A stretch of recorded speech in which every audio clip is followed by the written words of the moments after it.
Hello, all you guys. Damn it. Really, Popo? Ow. Again? With the fake biddies? You said we were talking about cannons. Canon. One N, not two. I'm not cutting this pillow in half.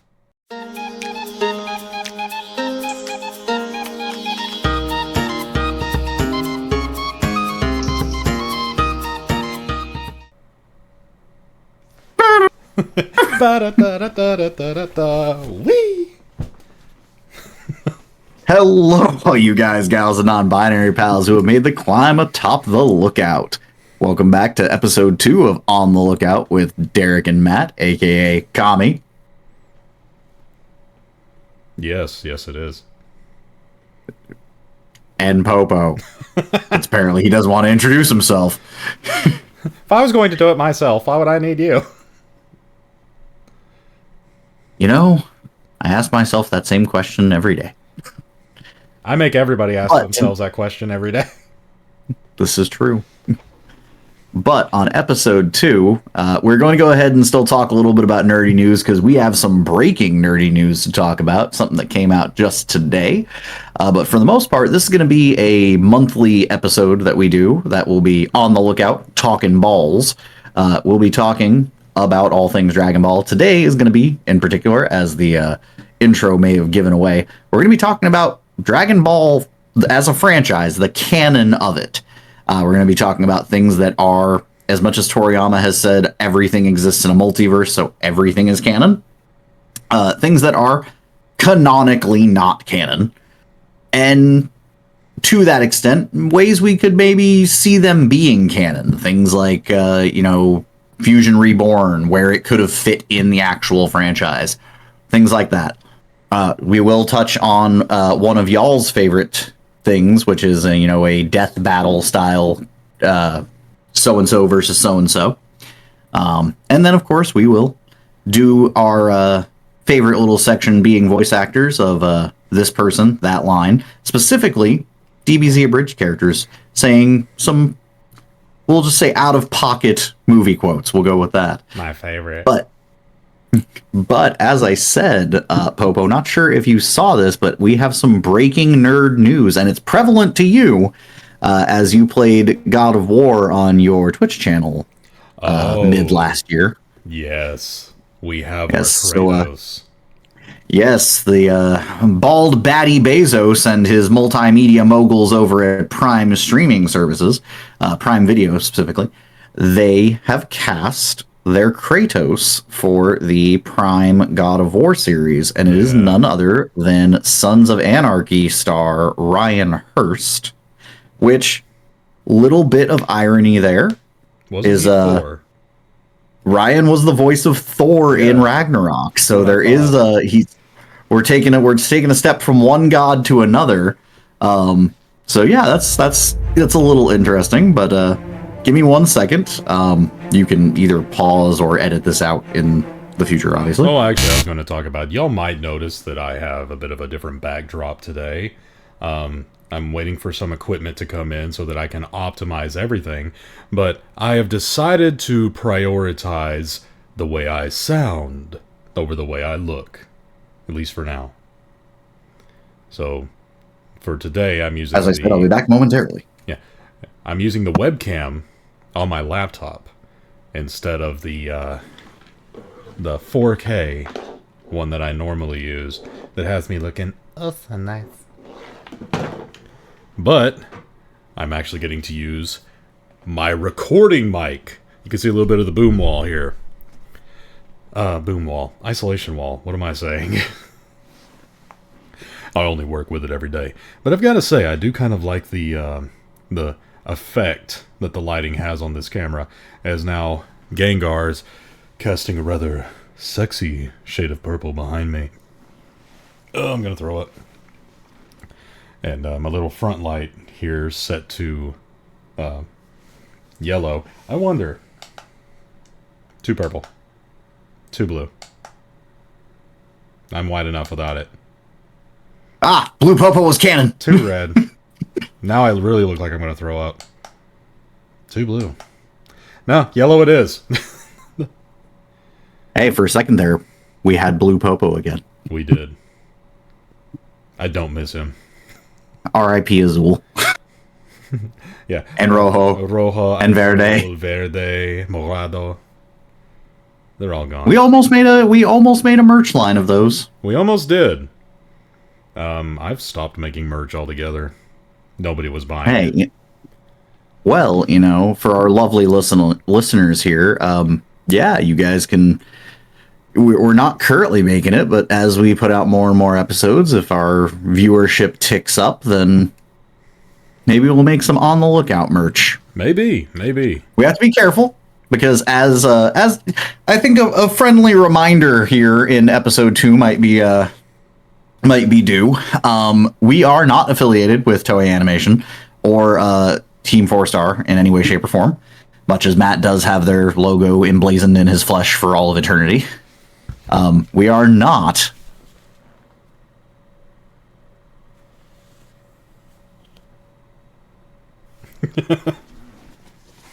Sorry, I got deer in the headlights, pun intended. Yeah. No, I'm pale as shit. And like beneath this, it's like, ah! This is why we call him Popo Blanco. He's the Popo Blanco. Popo muy blanco in the winter. I'm having to check some things. We're gonna have to start doing this every day of the week because every time we go live, I get a notification to do voice lines for villain support. Hey, no worries. This is perfect. But he's sending me some. You go ahead and say what you're gonna say. I'm gonna read this. You go ahead and read that. You had your little bit of a little stretch of one-on-one time there with the audience. So I guess this will just be me basically telling you guys. As I was saying, it's a friendly reminder: we're not affiliated with Toei Animation or Team 4-Star, as much as we do quite a few of the voices from Team 4-Star as impressionists very well. With that being said, that's where we have to be careful when we do decide to do merch. As much as I would love to have love for us to make a sweater that just says, "Bitch, don't tell me what to do." That's technically infringing upon Team 4-Star. That's not our own, lovely line. So we'll have to figure something out. But, yeah. So.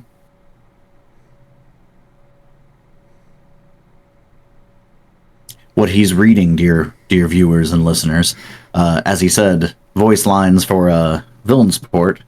As we were getting ready to go live, he got an email asking if he would be up for doing some more Vegeta lines.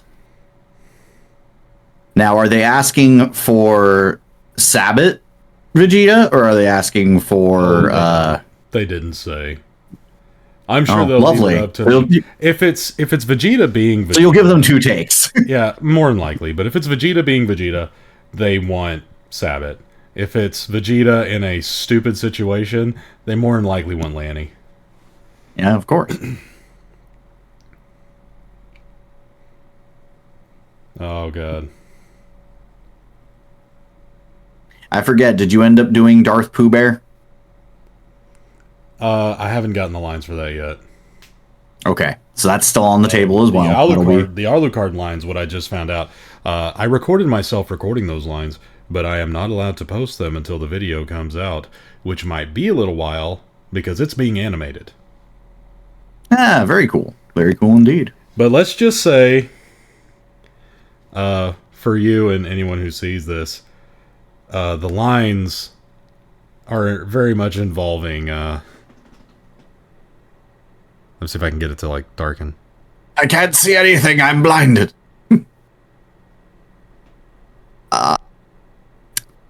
Dragon Moon Z. Yep.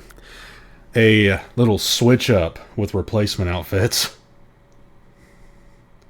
And Vegeta. I told them to watch out what... I told them to, watch out what dry cleaner they take it to. I'll give you the line is I'm the prince of all Saiyans. I'll look fabulous in anything I wear. Bitch, I'm adorable. Bitch, I'm adorable.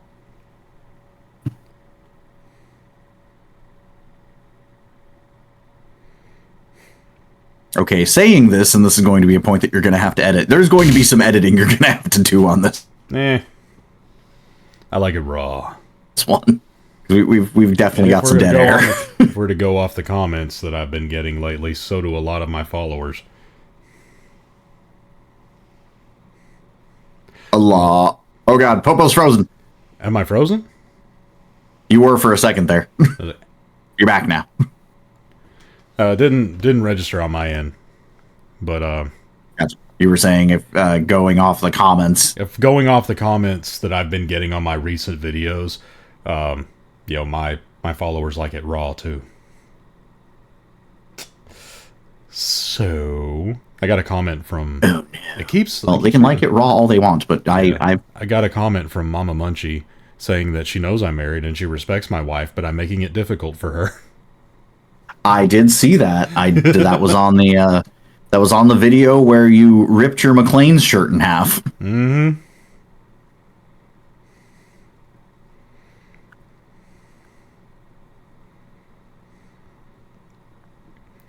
I still think some people are skeptical when I say that I'm 6'2".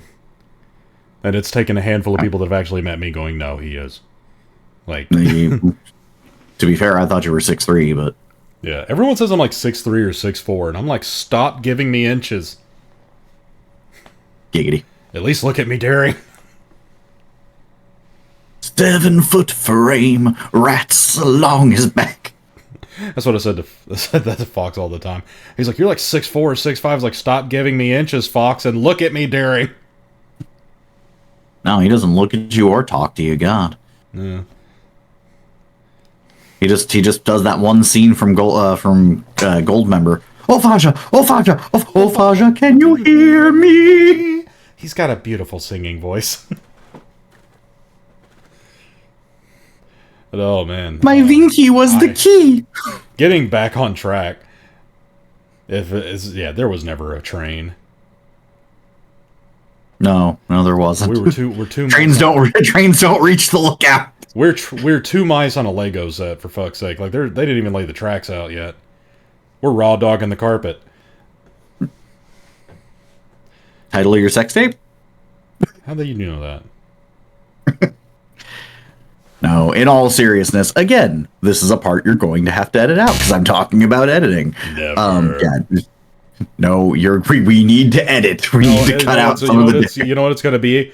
Commie edit request count right up here in the corner. Ding, ding. No, edit this out. Ding.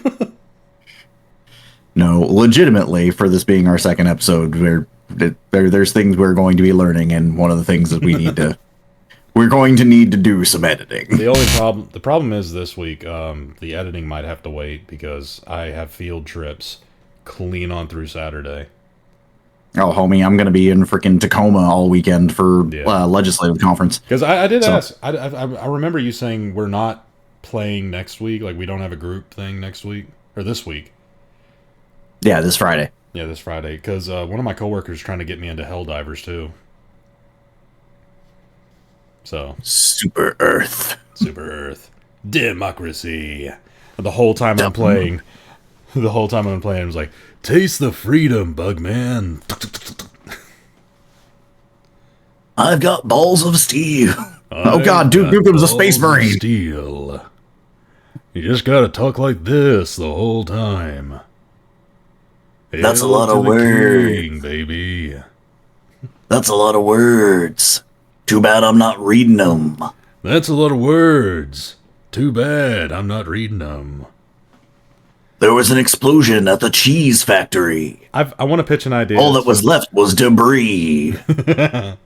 I want to pitch an idea to villain support about Duke Nukem calling in and then be like, but he's not a villain. It's like, as times changed, his behavior was deemed less and less heroic and more problematic. It was a subtle shift. He's been demoted to villain. Yeah, it's like he's not a good person. We're revoking your hero card and giving you a villain card. I thought I lost this when I was 7. The fuck? Oh, that was your V card.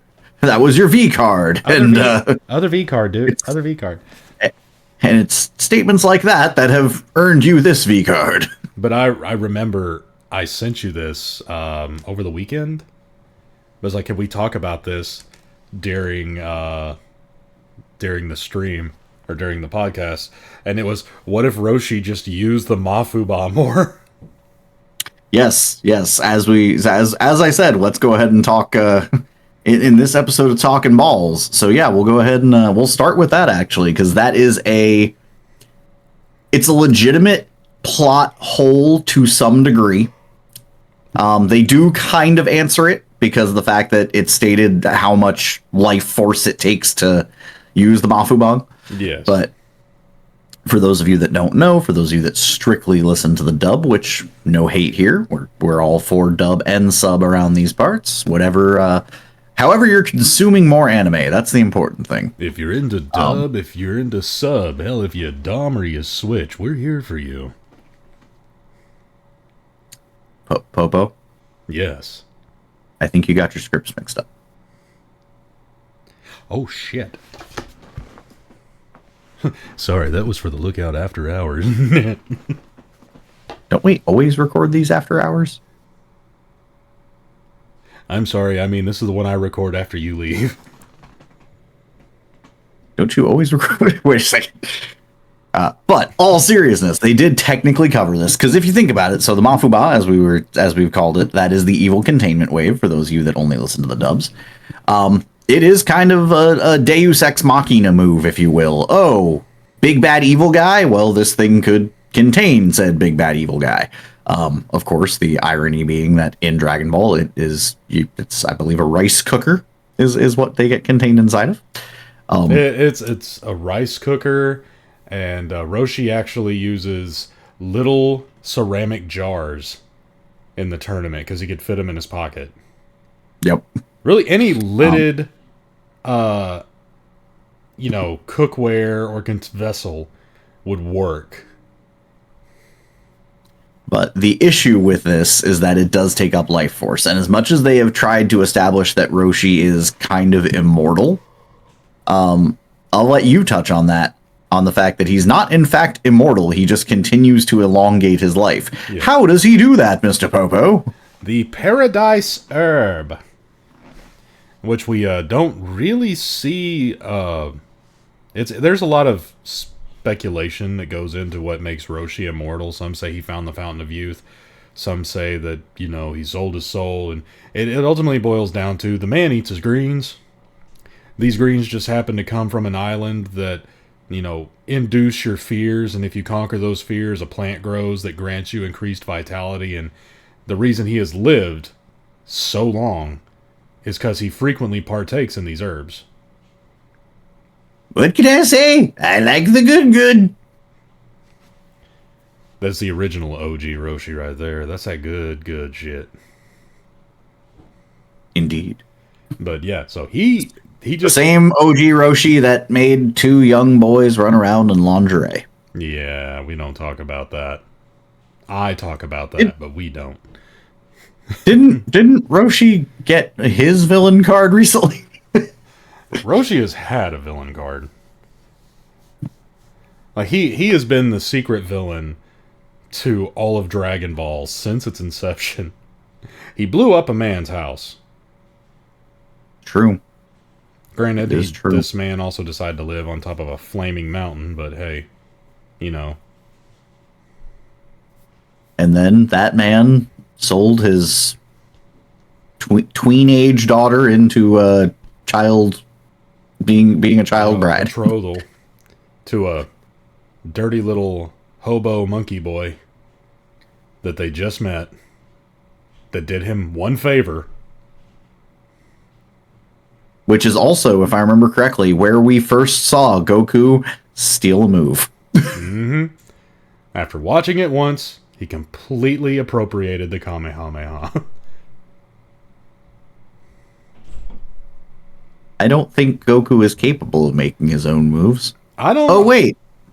We can talk about this, because there's more canon stuff about that. Yeah, well, the Dragon Fist. Indeed, the Dragon Fist. And technically speaking, I mean, it could be that he learned it from Grandpa Gohan, but technically, the Rochambeau. Oh, yeah. I think he learned that from Grandpa Gohan. But to be fair, that also could be that he learned that from Grandpa Gohan. Yeah. If it's a move that's taught, this is where I have my issues with people saying that, Goku steals all of his moves. He stole the Kamehameha. I will give you that, because Roshi did not intend to teach it to him. He just saw it and basically went, "That's cool as shit." Yeah, everything else was taught to him, though. Exactly. So, like, people that want to say, "Oh, he stole the Kaioken," or "he stole the Spirit Bomb." No, he labored away on King Kai's planet to learn those things. Did I learn the Kaioken on my own? My fucking name is in it.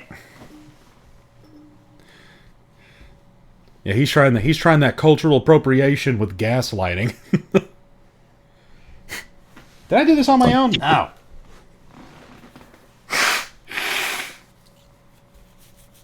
Yeah, Elvis Presley totally invented rock and roll music, right? He sure did. Now think of the rabbits. Just look at the flowers, Goku. Just look at the flowers. Look at the flowers, Goku. He's my Saiyan paw. I'll do it. Just a little beam gun. Why does that keep working? Don't worry, Chi-Chi. I'll put him down. No, he's my Saiyan paw. I'll do it. No, Pa, he's my dumbass. I'll do it. No, But as I said, what I wanted to talk about, which warranted you with your biddies in the beginning of the video, is canon. So one of the biggest points of contention that we deal with, Dragon Ball doesn't really have much in the way of contended canon. Like, not much sits in contention. There's a little bit there with the last movies after Dragon Ball came out. Which, granted, that's where we really got our introduction into, like, the demon realm, which came back in Daima, so belated canonization, I guess. Where we really hit the canon, like, roadblock. A lot of people would say it's GT, but no, it's before that. It's as Z is airing, we're also getting Dragon Ball Z movies that don't seem to naturally slot in at a point of, like, oh, between this episode and this episode would be the Tree of Might. Between this episode and this episode would be World's Strongest. Yeah, the general rule of thumb is that if you see Icarus, the little dragon, it's its own thing. It's not going to tie. It's not going to tie into the main canon at all. There, with a few exceptions. And we talked about this. There are a few movies that fit in. BoJack fits in because it's post the events of the Cell games. Yep, it's post Cell, pre Boo. Even though it's a super movie, Broly, Super Broly is canon. Yes, and it does canonize the Broly character. Because it takes actually place after the Tournament of Power. It also canonizes Gogeta. Indeed. Which, that is the irony, is if we're talking about this, Gogeta premiered before Vegito. Mm-hmm. Vegito came about and was automatically canon because of the Buu saga. But we got our first introduction to Fusion in Fusion Reborn, where they fought Janemba. Which is in its own weird nexus point, though, because Vegeta is in the afterlife. Goku is in the afterlife. I have something I would like to say. But of course. This, not arguing canon, of course, and to kind of flame the fires of the power scalers out there. There is one issue I have with the whole Vegito versus Gogeta. Okay. And that is, everyone says that the Potara fusion, by default, is stronger than the Metamoran fusion, which is okay, fine. But here's the thing. To date, when the Metamoran fusion has been shown, it has not been shown to fail or end early through excessive power usage. Correct. The Potara Whereas fusion, the Potara however, fusion, has. The fusion ended after 5 minutes in Super in the fight against Fusion Zamasu because they were using too much power and it accelerated the countdown. We don't see that with the Fusion Dance.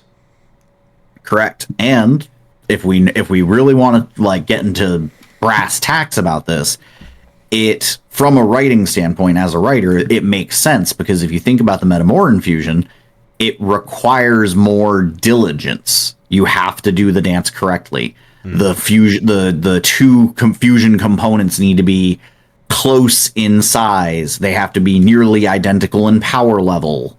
They have to be the same species. Exactly. So that's where we run into things like, oh, Goku couldn't fuse with Piccolo. So, we run into these issues. Whereas Potaro is as simple as pop on this earring and let's call it a day. Yeah. So it makes sense that, in my opinion, this is where we have our hot takes. I'm sure once we get episode 1 up on YouTube, we'll be hearing in the comments about my hot take about GT being the better sequel to Dragon Ball. Dragon Ball Z, to be exact. And at the time I'm recording this, at the time this goes up, and the time this pops up on YouTube, it might not be relevant anymore, but we are on Wednesday doing our recording. I was supposed to put that video up on Monday, and ultimately, I keep going to bed and going, fuck! Totally understandable. I think let's cement this in this episode for those watching. For those of you that are watching this and are getting to see this on Friday, January 16th, because that is when it will go up on the old Popo Patreon, you guys are getting to see this 3 days early. We will be doing this, that if you guys pay the $5 for just above Popo's stool, but not quite one of Kami's gophers, you guys will have access to the On the Lookout podcast 3 days early. You'll get it on Fridays. The regular viewers will get to see it on Mondays. Also, ones that go on the Patreon, after episode 5 hits YouTube. Correct. These episodes will become monetized. Or behind a paywall. Correct. For $5. Yes. The first 5 episodes for now are free for all of you here on, all of you on Popo's Patreon. We also it'll still all be going to Popo because I'm not as worried about the Patreon funds for myself, but we are going to repurpose Popo's Patreon into the Lookout Patreon. So you'll get things from me, from Popo, possibly even from our Krillin. That'll all be going up there. That will be about, some of them will be free for anyone that is a free member, and there will be some that'll be behind those paywalls. We're going to be revamping the Patreon here within the next 5 weeks or so. So just be, no pun intended here, on the lookout for that. I do have a point I want to talk about, and I can edit this out later. Go right ahead. We talked about, we teased that once we get a few episodes under us, getting guests in. There's already some people I would like to interview that are, pretty strong in the nerd community.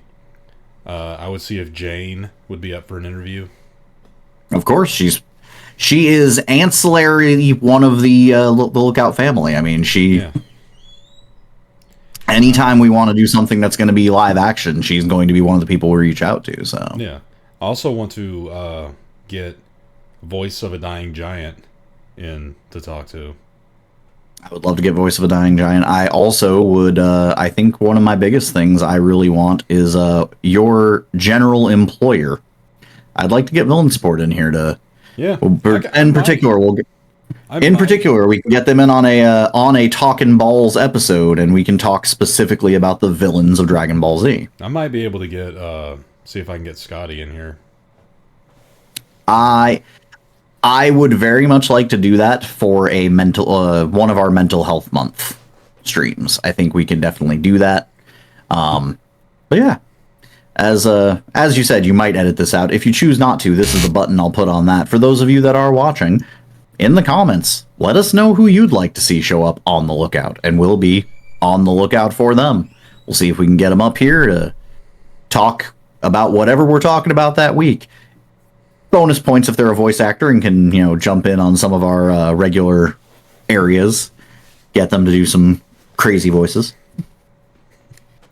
I would So, like, God, real quick. God willing, we get Jim Cummings in here. Oh bother! And it's That'd just be like, a whole lot of I, that'd be a I, whole lot of poo in one no, but see, that's the joke. podcast. Is that, yeah, I know he knows people can do impressions of him. I would, I would touch on the point that's like, yeah, we each do our own Winnie the Pooh voice, from time to time, but unless he asks to hear them. Yeah, of course. To be fair, what I would love is for both of us to actually get some real IMDb worthy things under our belt, and Yeah. maybe be able to get in on Tuned In with Jim Cummings. Which I gotta say, which of all the skits I did with villain support, with all the skits I did with slasher support when he was still doing stuff, and the videos that I helped out with Lampleg, like the Bats Hollow. The Bats Hollow has actually gotten me a credit in an internet article. Yes, it has. Indeed. So, yeah, that's all right. Back to what we were talking about canon-wise, though. Yeah. I want, with our combined encyclopedic brains of all things Dragon Ball, let's see if we can figure out where these... Joke's on you. And you guys are getting this for free. I don't have any on. Me neither. Pucker up, sweet cheeks. Popo already knocked my socks off. You're never getting them back. Oh, they were my good. They're mine now. The socks are mine. They belong to me. The socks are mine. They belong to me. Oh, Vegeta. Oh, God, no. But yes. Mafuba will kill you. Roshi eats a salad. He doesn't die. Indeed. He on that Caesar salad life. It's funny. We're doing we're talking. He eats the Caesar salad so he doesn't become Caesar. We're doing a bit about Dragon Ball today, talking about Dragon Ball, and we're doing just as much padding to drag out the fucking point as possible. Hey, it's Dragon Ball. It's Dragon Ball. We'll get to the West eventually, okay? So I think it's like Journey to the West only ended because the author's like, "Hey, yo, I'm running out of paper back here." Oh, I guess get him to the West. Get him to the West. Fuck it. Oh, why didn't I think of that? How does he get back? He dies. He's a Buddhist now. Like he's Buddha. Like he is the Buddha, and we kill the Buddha. We kill the Buddha. All right. The first movie on the docket, Dragon Ball: Curse of the Blood Rubies. God, that's an old one. It is a Dragon Ball movie. It is one of the 3 Dragon Ball movies. So the question is, where and how, if it doesn't slot easily and perfectly in, where and how would we fit this into the Dragon Ball series? Dragon Ball might be a little bit easier because, as you were saying, it has a lot of padding. There is a lot of areas that we could look and go, okay, this can fit there. There's a lot of time when Goku is off on his own. This is true. That time is not always accurately reflected when he reunites with his friends. Like, we might get a couple episodes of him on his own handling the Red Ribbon Army, but then he gets back with Bulma and Tien and all them, and they say it's been months, almost a year since they last saw him.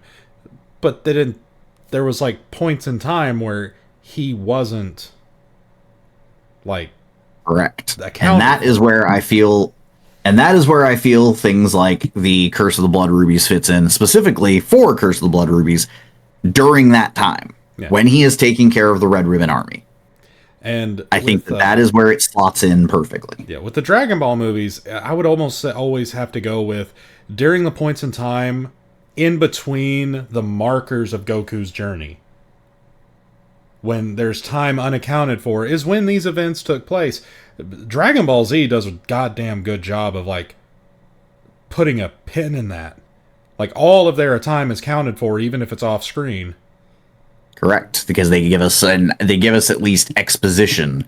That Yeah. lovely narrator tells us exactly where Goku has been these last 9 months. Gotta love Kyle Hebert. Indeed. This is definitely someone I would like to get on the lookout. So, we actually get a bye week on this one. And then I guess we could just say bye moment, because we're going to try and knock all these out on this stream. But Dragon Ball Z, Dead Zone. Okay, Dragon Ball Z Dead Zone takes place before the events of Dragon Ball Z. Correct.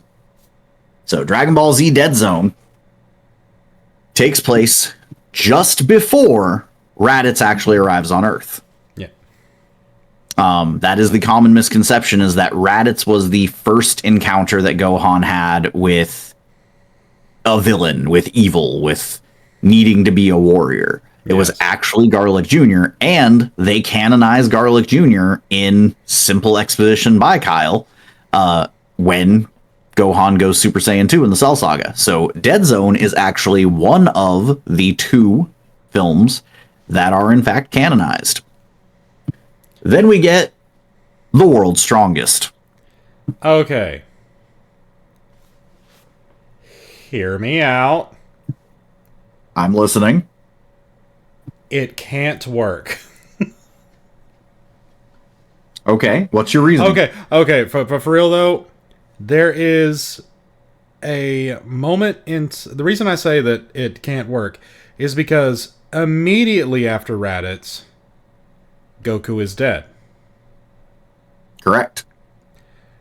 Gohan only gets on familiar terms with Piccolo during the time of his father's death to when the Saiyans arrive. Immediately after the Saiyans arrive and Goku arrives, Piccolo is dead. Correct. Which means the Dragon Balls. Goku is hospitalized. And with Piccolo being dead, the Dragon Balls are inert, which the key factor of the beginning of World's Strongest. This is why I said Dragon Ball Z, to its own detriment, is really good at keeping unaccounted for time accounted for off screen. There's no time where Goku didn't have Super Saiyan and that he wouldn't have used it there. Correct. That they were all buddy and all together in that moment that this would even happened. Well, and so here's where But also the thing is because he knew the Kaioken. He knew the Kaioken, and more specifically, do you remember how the movie ends? He throws a spirit bomb at him. He is forming the spirit bomb. Wheelo knocks him over before he's able to finish gathering the energy. So if he knows the spirit bomb, it means Goku has died. So it has to be after the Raditz situation. Which means... But Piccolo's alive, which means this would have to be after Namek. Correct.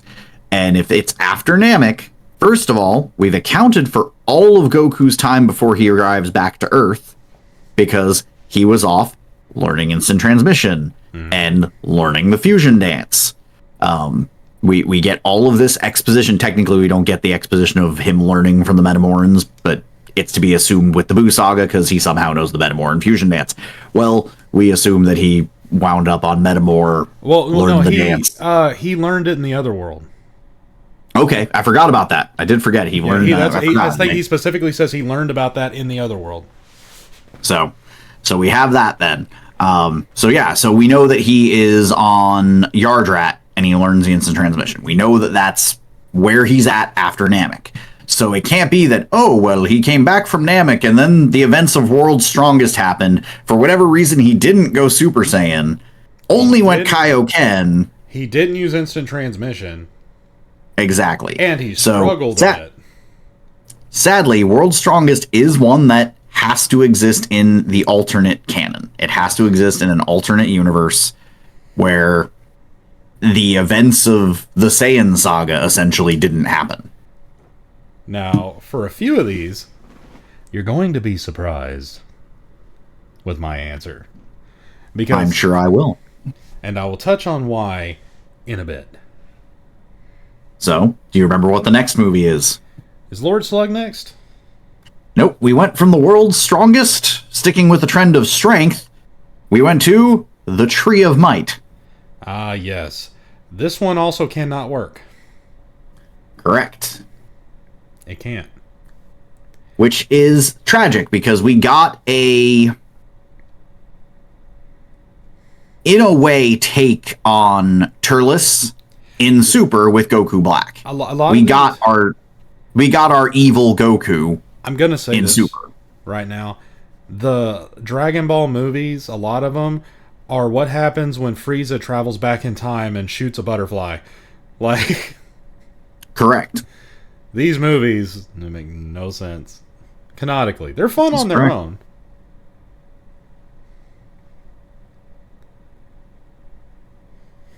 I'm going to jump ahead. Lord Slug also can't work. That is, in fact, the next one, so. Because we get false Super Saiyan in that one. But again, no point in time where Gohan and Piccolo would have been hanging out prior to Piccolo dying. Give me 1 second, because I'm just trying to remember one important thing here. I am Champion Christmas. I am Champion Christmas. No, I was trying to remember if... Because it is one of the tropes of the movies. How are we going to defeat the big bad of the movie? Spirit Bomb. Spirit Bomb. We're going to bomb him. We're going to bomb. Well, so what I'm getting here... What I'm getting here is... When in doubt, if you can't beat him, bomb him. So what I'm getting here is... The Dragon Ball Z movies take place in America. It feels like it, don't it? Bomb them! No, sure enough, Goku ascends into the sky and prepares a spirit bomb. So it would have to take place post Raditz, post. So here's the thing: it would have to take place pre Namek. Nah, you said pre. It would have to take place, and you cheeky fuck. It would have to take place pre Namek.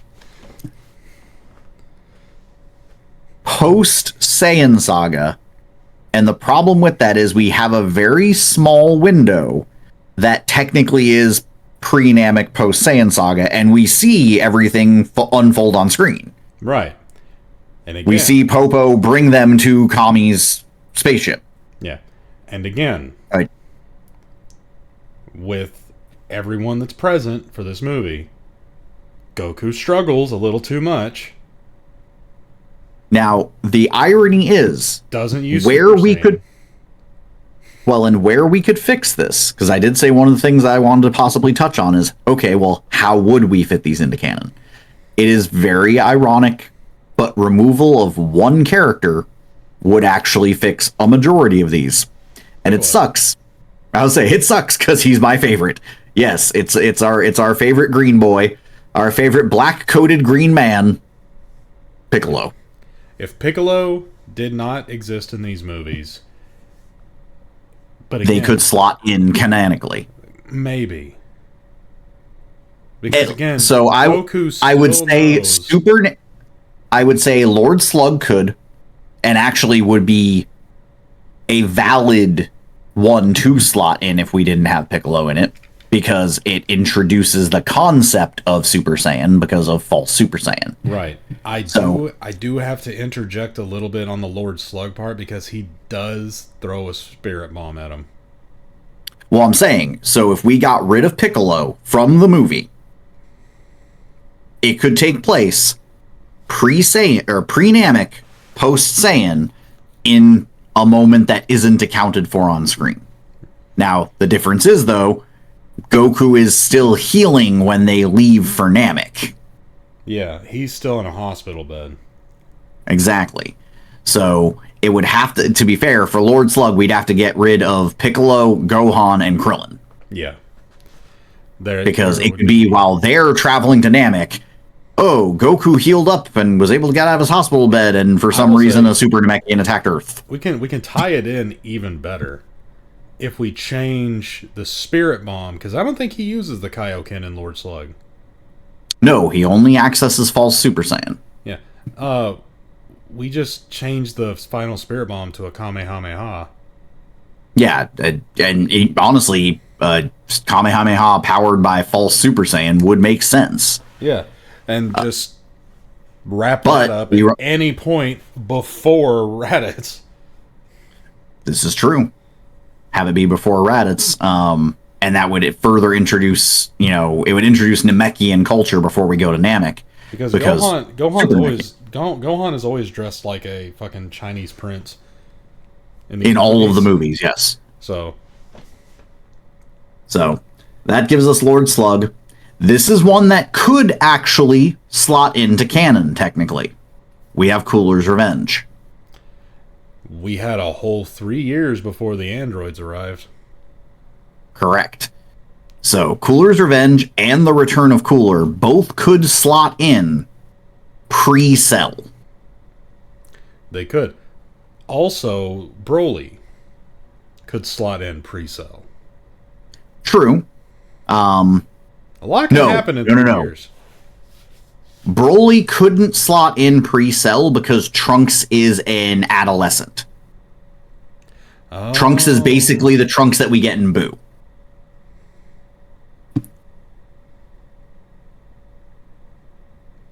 I thought that was in Broly's Revenge. Oh, that's in Bio Broly. That's Bio Broly. Because I'm thinking, I don't remember Trunks being in the Broly movie. No, you are correct. That is Future Trunks, which actually means they would have to slot in pre-Cell.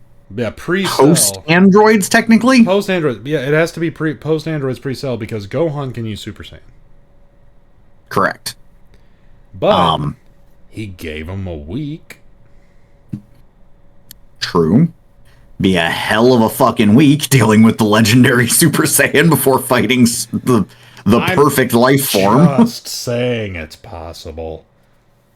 So, I think if we look at this, and we can go ahead and do Talking Balls Redux and actually talk about this off cast and figure out how we would rework these movies to fit what we would need to do to remove and rework to actually make everything fit into a canon timeline. But the ones that we know can actually be slotted in with no changes are both Cooler movies. Technically Super Android 13. There's just one issue with the Cooler's Revenge. Okay. The one where he's on Namek, new Namek. Yeah. And the only issue is that Vegeta is there and is a Super Saiyan. So it would have to take place post 19 and 20. Or nobody really else saw Vegeta there. It's true. Only Goku might have known. That is true, and we don't see Goku right away. It could take place pretty close to the beginning of the androids. Yeah. Super Android 13, again, could take place just basically in line with all the other android shenanigans. Yeah, just Trunks is there. Yeah. The other canonized movie that we have is History of Trunks. You know what? If we could canonize these movies, with Super Trunks being there, the simple fact that he's there for Super Android 13 and Broly, if we had those like canonized, just seeing them show up to the Cell games, like, good man, can we get like maybe like 3 more days, like like you would not listen, man, we didn't actually have a weekend. Like, you would not fucking believe the shit we've been through. Cell, have you ever heard of a man called Martin Luther King? Well, today would have been his birthday, and federal holiday states that we're supposed to have the day off. Could you give us one last federal holiday before you blow up the government, Cell? Oh, all right, but only because you asked so nicely. Oh, all right. As you said, BoJack can in fact be slotted in, and basically should be, because BoJack actually took place post Cell Saga pre-Boo. There is nothing in BoJack Unchained, BoJack Unbound, that contradicts canon. The only reason it's not canon is because it's a Dragon Ball Z movie. Yeah. Is because it's a movie, so it takes place in the movie verse. It could, in my opinion, be canon to the central timeline. Broly's Second Coming and Bio Broly both have some issues. Not to say that they couldn't be canon. Again, they do kind of take place in that window pre-Boo. Yeah. What I have to remember. Here's the thing.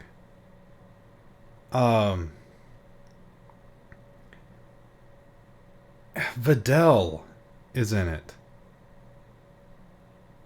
So it would have to be pre World Martial Arts Tournament. Pre-World Martial Arts Tournament. Post Gohan teaching Videl how to fly. Correct. So it'd have to be in a weird, like, But middle of the Goku week is still situation. dead. Correct. Bio Broly, I just don't think can, and in my opinion, shouldn't be canonized, because it's actually my least favorite of the movies. Well, but the problem with that one is that after the events of the Cell games, it fits. After the events of Boo, it fits. I'd have to rewatch it, which Lord knows I don't want to. Because that's the problem. Z but for gave you, us. dear viewers, I will. That's a problem that it gave us, is that there is a 10-year fucking time skip. Mm-hmm. Between Which it's the final battle against Boo and the final scene. There's 10 years. This is correct. Anything can happen. Absolutely, and in that case, it's perfectly fine. But we also have to take into account there are certain things here. We'd have to do some mild rewrites for it to make sense to be in the canon timeline, because if it's post Boo, we have good Boo, we have Majin Buu. Yeah. Why would he not be there to help take down something as diabolical as Bio Broly? Then again, of course, we could always just go the Toriyama route and make him a fucking joke, and he was asleep. I'm sorry, I shouldn't speak ill of the dead, but Toriyama-san, that pissed me off to no end. Well, you know how I feel about Frieza. Yes, as you've ranted on your recent TikToks. Again, because I bring that up every now and then, that I don't like the fact that Frieza was brought back yet again to fight in the Tournament of Power. I know everybody's like, Cell would have been better. Cell was a biomechanical being that was programmed to kill Goku. He would not have fucking helped. No. Just because he died, now, I mean, his programming went away. Now, granted, there could be, as someone who, has done programming and things like that, it could be stated that, well, technically speaking, his primary objective was completed. Goku did die. Goku just came back. Yeah. So whether there's a subroutine of, if he gets brought back, you have to kill him again, that's, of course, never touched on, because we never get Cell again. We get Cell Max, which is a different character. So, yeah. I don't agree with everyone that says, Cell would have been a better choice. It's not that Cell would have been a better choice, it's that Cell would have been a different choice versus re-upping on Frieza. In all honesty, the better choice would have just been not making Boo a joke and actually making him show up at the Tournament of Power. Do you want to know what the best choice would have been? Let me hear it. Yamcha. Absolutely. Give him a chance to actually have a redemption and show that he is still a... Everybody had a redemption arc. Krillin was done wrong. He was placed up against an enemy that his trump card would not have affected, because he was blind. True. And that, kind of put him behind a little bit. But giving Yamcha a chance to redeem himself. Yeah. They did it with Tien. They did it with Roshi. They did it with every single Z fighter that had been left to the wayside when it became the Goku and Vegeta show. Hell, they brought 17 out of retirement, basically. Like, we got 17 back, and the man was the GOAT. The GOAT! Absolutely. He was the MVP of the Tournament of Power. But we got 2 more movies in the Dragon Ball Z franchise to talk about real quick. Because every other one is technically canonized. Fusion Reborn, which is my favorite film. As much as I hate to say it. Much as I hate to say it. At what point were both Goku and Vegeta dead? Exactly. Long enough for these events to have taken place. Well, and here's the thing. That's the problem. At what point were they both dead long enough for these events to have taken place? It would have to be during the Buu saga. But then we have the contradiction of it's insinuated that Goku learned the fusion dance to be able to become Gogeta in Fusion Reborn, which he then teaches to Trunks and Goten to become Gotenks to fight Buu. He learned it while training in the other world after the other world tournament, because there's so many techniques in the other world, like other life, that you just never would have known.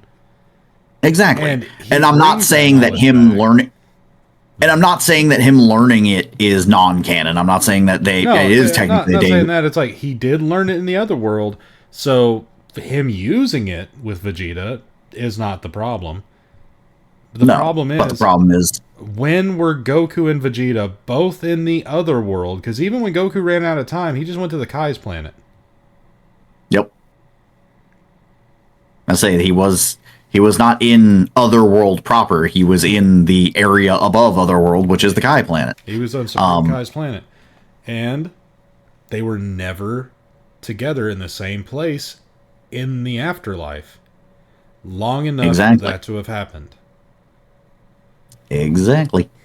So the problem is that we would have to move the timeline up. Yeah.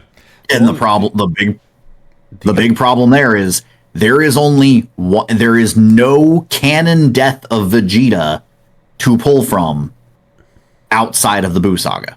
Yeah. That is the irony, is Goku's died multiple times. Krillin, of course, has his freaking own count, for God's sake. Yeah. Vegeta only died once. On movies, Dragon Ball movies, the story of Bardock, Bardock, father of Goku, that one. Bardock, father of Goku. Yeah. Yeah. The original one, it could have been canon. It could have, and they did technically try to canonize it with what they did in the movie. But they made it more Superman-y. Yeah.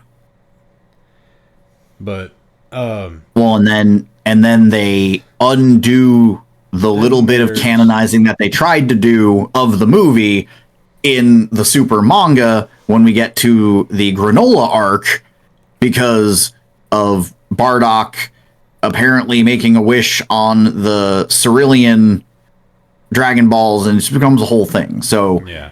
And mind you, I am part of the fan base that agrees that is actually a very shitty Deus Ex that they did there of, so everything Goku's ever been able to do is because of Bardock's wish on the Cerulean Dragon Balls. Yeah. Like, cool, great Deus Ex there, instead of it just being that, Goku is that badass. Exactly. Is a child prodigy. So then we get into, like I said, everything else is technically canon. Because you have Dragon Ball Path to Power, which came out in 96. Yeah. And that is a canon, just offshoot story. Yeah, it's a bit of a retelling. Mm-hmm. But the events did happen. And then you got Battle of the Gods, which is canon, but became its own season of Super. It was so canon that they took a, hour and a half long movie? And made it 15 episodes? Give me a second, I'm trying to get our runtime. Hour and 45. Hour and 45. Sorry. So then they made it 16 episodes. But yeah, so it was, the other thing though, is it is canon, but it's not canon technically. And the reason I state that, the movie is explicitly Dragon Ball Z Battle of the Gods. Yeah. Yet it is the beginning of Dragon Ball Super, Super. And then we also have Dragon Ball Z Resurrection of F which also gets episode treatment in in Super. Super. So then we get to the undeniably canon movie because it just takes place after everything else that has aired, which is Dragon Ball Super. So we even have the proper suffix Dragon Ball Super Broly. Yep. And we have Dragon Ball Super Superhero. Both of those completely canon as far as can be told. Superhero lives in this kind of weird nexus point because it. Fun fact. The events of Dragon Ball Superhero take place immediately after Goku and Vegeta face off against Black Frieza for the first time. And they go into hiding because they know if he gets to Broly, he'll take him back. And my shit's just gone weird. If he gets to Broly, he could pull him to his side. So they take Broly to Beerus's planet to hide because it's the one place that Frieza still can't reach. Valid. It is still this weird nexus point if you look at the way that things are panned out because, okay, what's up with Granola? What's up with Gas? Well, Gas and Heater both died, but still, what happened with all of that arc that we don't see? Because that's the problem, is that has not been adapted into animation yet.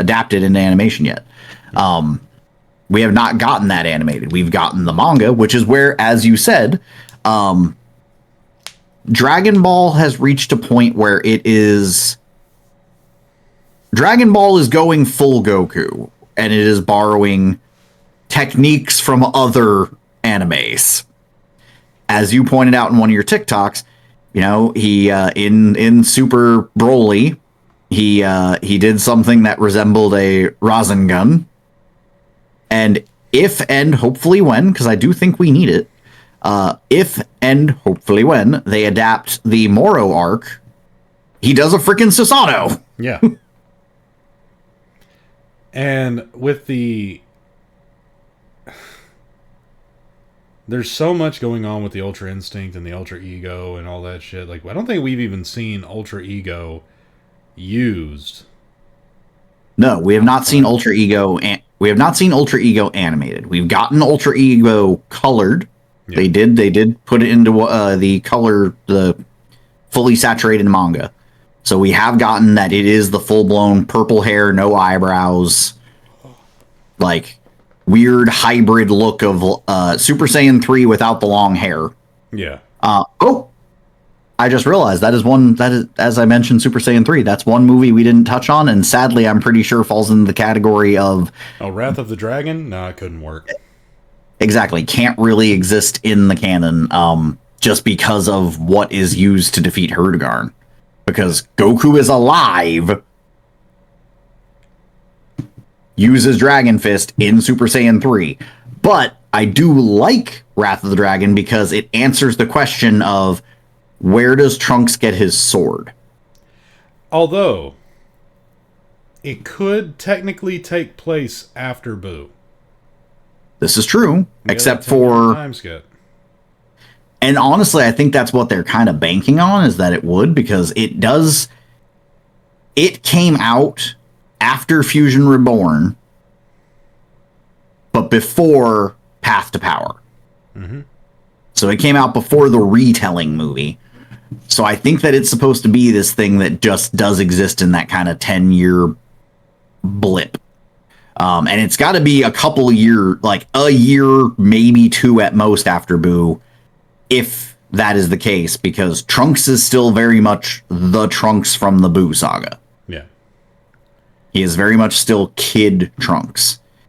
So yeah, I think we will definitely touch on this again in a future, probably, either next month or a month or 2 months down the line. Yeah. We'll do another Talking Balls, and you and I will discuss off recording. We'll discuss what would need to happen to edit these to fit into canon. Because I was thinking there's only, we said what? There's only 3 that actually can naturally, 4 that can naturally fit in. Yeah.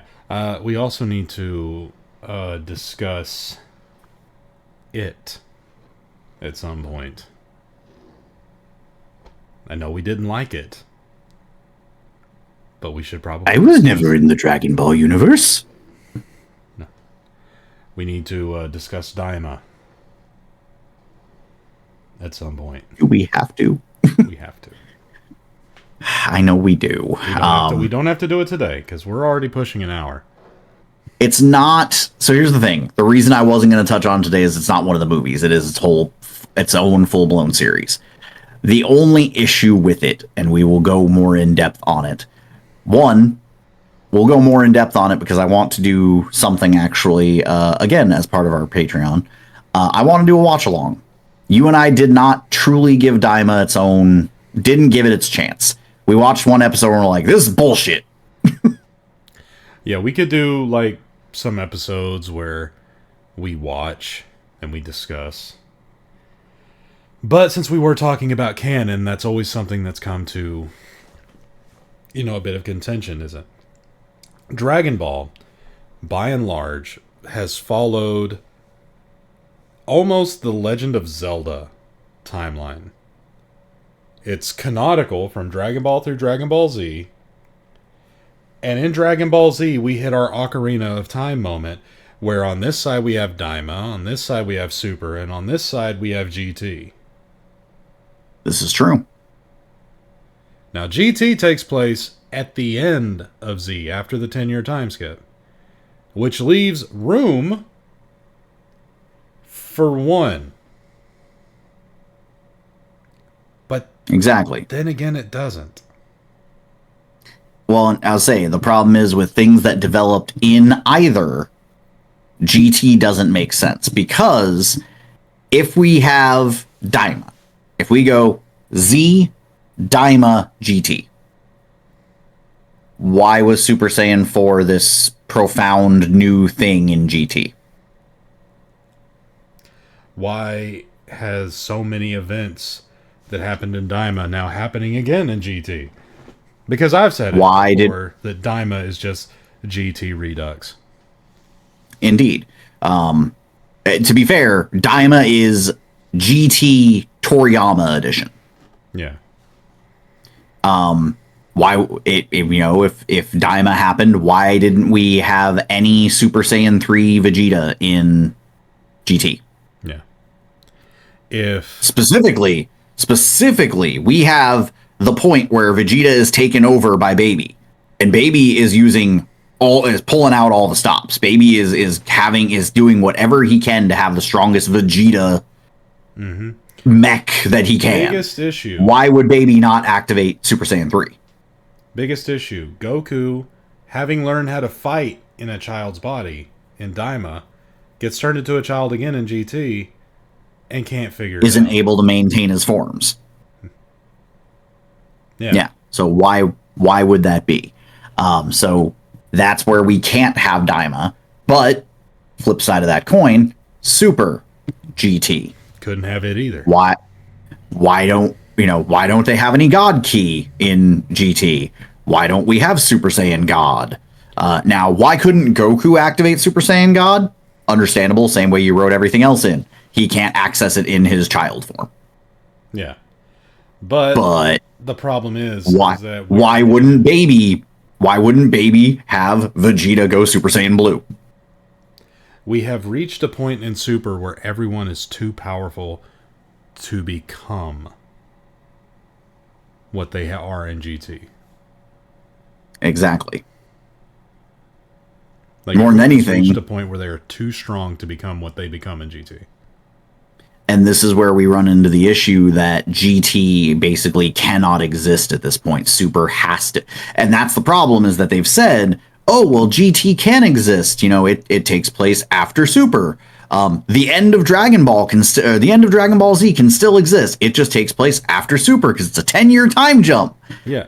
The thing in Daima they're saying is like, oh, well, Goku can't go Super Saiyan 4 after that because he's not strong. The man who continuously gets stronger after every fight and continues to train like a madman, non-stop, didn't get stronger than he was by the end of Daima because he faces Beerus stating that Super Saiyan 3 is his strongest form to date. To date. He doesn't say anything like, I had another form, but, you know, I could only access it because of Namekian demon magic. Yeah. Get Piccolo over here for a minute. But, yeah, so... Air beam! Yeah, there's so much that these things cannot align. That, and to quote Perfect Cell, who is quoting Trunks, multiverse theory's a bitch. Bitch. Indeed. And the problem is that there are certain things that can be canonized, as we discussed. There are movies that could have been canonized. There was no reason for them to have to say, oh, well, it's a Dragon Ball Z movie, so it exists in its own universe. Yeah. But there are things that can't. And we cannot canonically slot in Daima or Super before GT. We can't slot Daima in before Super. The movies that don't fit all exist in a universe where the Saiyans arrived, but they never killed Piccolo. Exactly. Piccolo didn't die. They didn't need to go to Namek. They never did go to Namek. Goku was never in... Yeah, Goku was never infirmed. He might... Well, even if he was, he healed. They never had a reason to leave the planet. Yeah. Until we get to... the Cooler movies. Cooler's Revenge. Because, well, then we have to deal with New Namek. But yeah, they had to face Frieza. We had to deal with New Namek, things like that. Yeah, so. But those other movies like The World's Strongest, The Tree of Might, you know, those movies, they took place in a universe where they never left. They either never left or we don't even deal with the Saiyans. Raditz never showed up. But that's the problem is that Goku still knows like the Kaioken and the Spirit Bomb. So he has to have been killed. He has to have been killed. So, if he was even killed by, like, let's say Vegeta and Nappa wind up in an asteroid belt in Kablooey and they never make it to Earth, and now we have the world's strongest. Man, I feel like I lost a really great sparring partner. Goku out here being the fucking Obi-Wan of the Dragon Ball. I sense a great disturbance in the key. I sense a great disturbance in the key. As if a widow's peak suddenly cried out in terror and was suddenly silenced. Vegeta, no! Hey, look, Vegeta, an asteroid belt. Apple, what are you doing? The fucking video I posted before we started this. Hey, Popo, I'm not feeling too great. Can you cheer me up? Did I tell you about the time I was living with a guy, you know, as a roommate in an apartment, and he was taking a shower and he was washing his ass, like really getting it soapy back there. And then he farted really bad, and he turned around to get some shampoo, and he was met with a horde of bubbles that really just fucked up his face. Oh, God. It's like, and his eyes were swollen shut. One of them never really recovered, and I think he swallowed one too because it changed his voice. He couldn't barely understand what he was fucking saying, but you know, he didn't let it bring him down. He joined the Navy because, you know, of course they'll just let anybody in. You know, he didn't. It might have fucked him up a little more than I'm willing to admit. He thought spinach was the key to all of his problems. It was gonna fix everything, and I wonder if he ever got them tumors removed from his forearm. Popo, what was your old roommate's name? I don't know, Pippi Pops... something with an I at the end.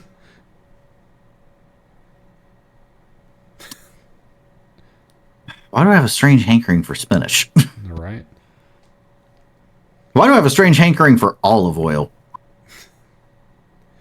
Why do I have a strange hankering to fuck a sailor? I mean, that's not such a strange hankering. I guess it's not for me. But at this time In of night, Navy. This time of night, I don't have the stamina for it. Can I go to bed now? Hold on, we've got one very important part before we do that. Before right. either of us can go rest. Let's see what our AI overlords spit out for us.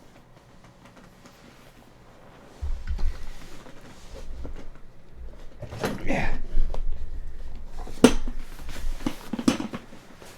All right. It spat out 3, so I'm going to have it spit out 1 more so we have choices. Okay.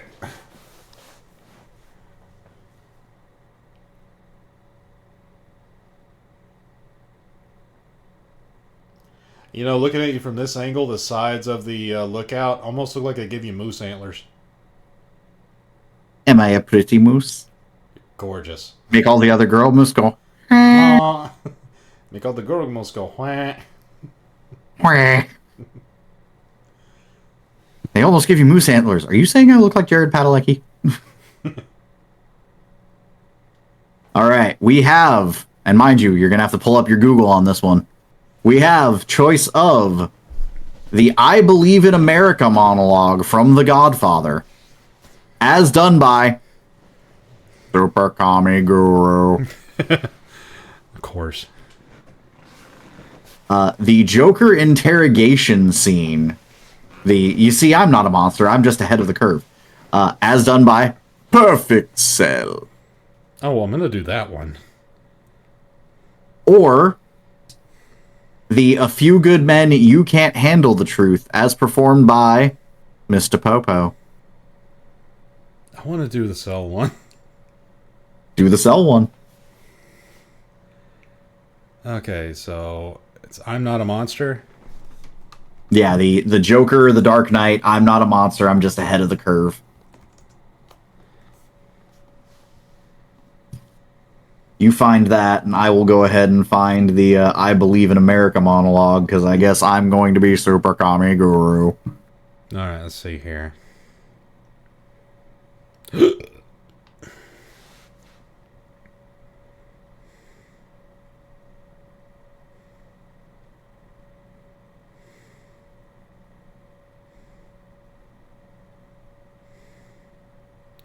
Okay, so we start with the you want to lead me in with the "you're garbage who kills for money"? Give me 1 second. Yes, I can. Because I'm assuming this is not a monologue, it's a dialogue. Well, it is a monologue, but that's the line that leads into it.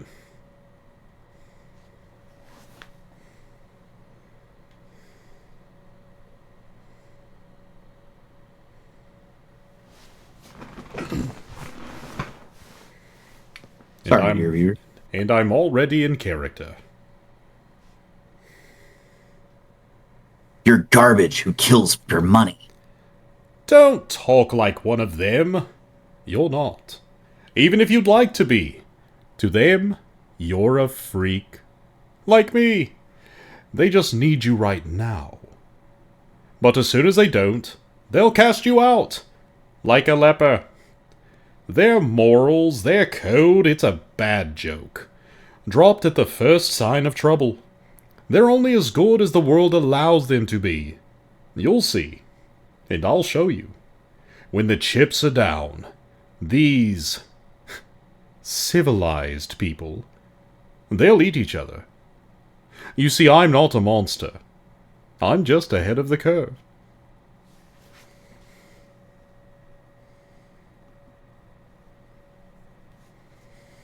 I believe in Namek. Namek has made my fortune. I raised Dende in the Namekian fashion, gave him freedom, but taught him never to dishonor his family. He found a boyfriend, not a Namekian. He went to the movies with him. He stayed out late. I didn't protest. 2 months ago, he took him for a drive with another boyfriend. They made him drink whiskey, and then they tried to take advantage. Damn it! All I could think of was Gohan and Dende. Try that again. Hold on. Sorry. Compose myself. Taking it from advantage of him. Did do the whole thing. Yeah, we're all having a good laugh in here too, Derek. Do you think you could take it from the top at advantage of him? They tried to take advantage of him. He resisted. He kept his honor. So they beat him like an animal. When I went to the hospital, his nose was broken. His jaw was shattered, held together by wire. He couldn't even weep because of the pain. But I wept. Why did I weep? He was the light of my life. A beautiful boy. Now he'll never be beautiful again. Sorry. I went to the police like a good Namekian. These two boys were brought to trial. The judge sentenced them to 3 years in hyperspace and suspended the sentence. Suspended sentence! They went free that day. I stood in the courtroom like a fool, and those two bastards, they smiled at me. Then I said to Nail, for justice, we must go to Goku. No, The other two... When I saw you starting to break again on the second take of they took advantage of him, I was just like, "Hey there, Dende, will you help rub this lotion on my chest and butt? My chest and butt. My chest, body, and butt." Oh. If it weren't for that green little freak, I wouldn't have a job. The other two that it gave us, by the way, as I said, it gave the You Can't Handle the Truth as performed by Mr. Popo. Mm. And your scientists were so preoccupied with whether or not they could, they did not stop to think if they should from Jurassic Park. As performed by Vegeta. Interesting. So, I guess we have our two for next time. Oh, yes, we do. I think the irony is going to have to be, I think you're going to have to do Vegeta, and I'm going to have to do Mr. Popo. Hey, you do a good Mr. Popo. I try. You sure do. All right. Well, with that being said, that was our favorite little section. I still have to say this before we go. So many friends that I've made on this app, on TikTok, because people tagged me in their videos when they tried to do a Popo impression, and they're like, "Popo, they're trying to steal your shit," and I just roll in like, "I like you, have a cupcake." I like you, have a cupcake. I like you, have a cupcake. And then there's that one guy that keeps trying to challenge me to Popo offs, and I'm like, I like you, have a cupcake. I like you, have a cupcake. Now, let's be honest, you don't, it's, I like you, have a cupcake. I like you, have a cupcake. Who just broke Rule 6? Who just broke Rule 6? All right. Well, with that being said, that was this line, that person. And that brings us to the end of episode 2 of On the Lookout. I have been Derek, aka Kami, CEO and founder of Atop the Lookout Productions. And remember that you are deserving of love. You are loved because I love you. And in all that you do, above all else, do good. And I am Matt, aka Popo. Whatever titles he's said to me, and I've just smiled and nodded like I understood. Telling all of you, I've been trapped in this room for 3 days. He won't let me leave. You don't have to send help, but for God's sake, send me some mac and cheese.